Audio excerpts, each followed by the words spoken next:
CIET-NCERT द्वारा प्रस्तुत है कला पर आधारित कक्षा 3 की हिंदी की ध्वनि पाठ्य पुस्तक बांसुरी।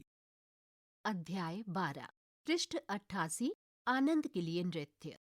नृत्य हमारे संपूर्ण शरीर का उपयोग करके बिना शब्दों के कहानी कहने का माध्यम है। ये दिन प्रतिदिन की गतिविधियों को शैलीगत और कलात्मक रूप से अभिव्यक्त करता है। नृत्य में बहुत सी नई विशेषताओं को समाहित किया जा सकता है, जहाँ प्रत्येक व्यक्ति नए विचारों और संचलन को सम्मिलित कर सकता है। गतिविधि 1, अपने शरीर के अंगों को पहचानिए। इस गतिविधि में हम अपने शरीर के अंगों को जानेंगे। बिंदु 1, आप अपने हाथों को ऊपर उठाते हुए सांस को अंदर ले सकते हैं। बिंदु 2, ऐसा करने से आपको ऊर्जा में वृद्धि होने की अनुभूति होगी।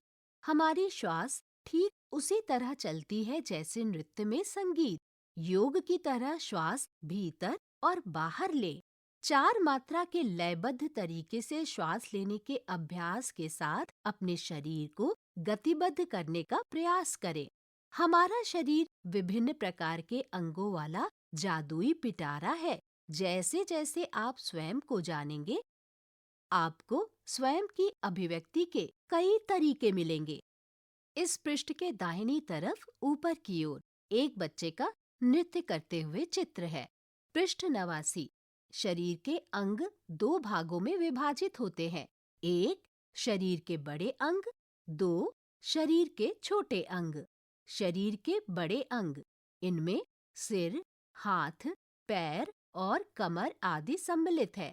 शरीर के छोटे छोटे अंग, इनमें कंधे, आँखें, भौहें, गाल, नाक, जबड़ा, होंठ, दांत, जीभ, ठुड्डी, चेहरा और अन्य अंगों में एड़ी, टखने, पैर के अंगूठे और उंगलियां आदि सम्मिलित हैं। क्या आप थिरकने के लिए तैयार हैं? अब आपको शरीर के बड़े और छोटे दोनों अंगों का उपयोग करना है। अपने शरीर के प्रतिदिन किए जाने वाले कार्यों को नृत्य और हस्त मुद्राओं से प्रदर्शित करें। इस पृष्ठ के दाहिनी तरफ ऊपर की ओर एक बच्चे का हस्त मुद्रा में चित्र है। इस पृष्ठ के बाईं तरफ नीचे की ओर 2 आँखें, 1 हाथ और 1 पैर का चित्र है। पृष्ठ 90, गतिविधि 2, शरीर का लयबद्ध संचालन करें। कल्पना कीजिए कि आप अपने मित्रों के साथ घर के बाहर प्राकृतिक वातावरण में खेल रहे हैं। इसे दर्शाने के लिए आप अपनी आँखों, सिर, होंठ, हाथ, उंगलियों आदि को हिलाकर, कूदकर और उत्साहपूर्वक दौड़कर, बड़े बड़े कदम उठाकर किस प्रकार से प्रदर्शन करते हैं। साथ ही जिस तरह से पशु पक्षी, पेड़ आदि अपने बड़े और छोटे अंगों का उपयोग करते हैं, आप उनका अनुकरण करें। इसके अलावा छोटी छोटी गतिविधियों में ताल का उपयोग करते हुए लय में नृत्य करें और गाएं। उदाहरण 1 2 3 4 4 3 2 1। आइए इन सभी छोटी गतिविधियों को साथ में लेकर नृत्य के माध्यम से अपनी नियमित दिनचर्या की गतिविधियों को प्रदर्शित करें। एक ऐसा नृत्य बनाएं जो आपकी दिनचर्या को प्रदर्शित करता हो। पृष्ठ के दाहिनी तरफ एक लड़के और एक लड़की का नृत्य करते हुए चित्र है। पृष्ठ 91, गतिविधि 3, नृत्य में दिनचर्या को प्रदर्शित करना। अपने शरीर के अंगों का उपयोग करते हुए दर्शाएं। बिंदु 1, जागना। बिंदु 2, नाश्ता करना। बिंदु 3, स्वादिष्ट भोजन करना। बिंदु 4, बहुत सारा गृह कार्य करना। बिंदु 5, साइकिल चलाना। बिंदु 6, अन्य गतिविधियां। बिंदु 7, बूढ़े व्यक्ति की तरह चलना। बिंदु 8, आकाश में उड़ते पक्षी की तरह नाचना। स्वयं की इस कहानी को दर्शाने में अपने पूरे शरीर का उपयोग करें। आप एक कथाकार हैं और ये नृत्य एक विशेष कहानी है।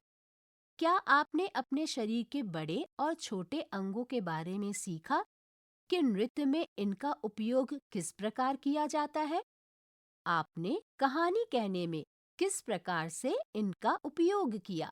क्या आप अपने मित्रों के साथ नृत्य में समन्वय स्थापित करना सीख गए?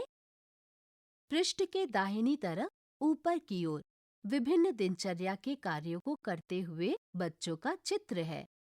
पृष्ठ के दाहिनी तरफ नीचे की ओर रिक्त स्थान है, जहां आप नृत्य में समन्वय कैसे स्थापित करें ये लिखें। पृष्ठ 92 गतिविधि 4 आपका लोक नृत्य। पारंपरिक या लोक नृत्य। क्या आपने लोक नृत्य शब्द सुना है?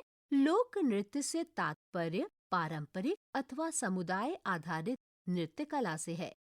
किसी उत्सव, त्योहार और धार्मिक अनुष्ठानों में जब एक समुदाय के लोग आपस में मिलते जुलते हैं, तब ये नृत्य किया जाता है।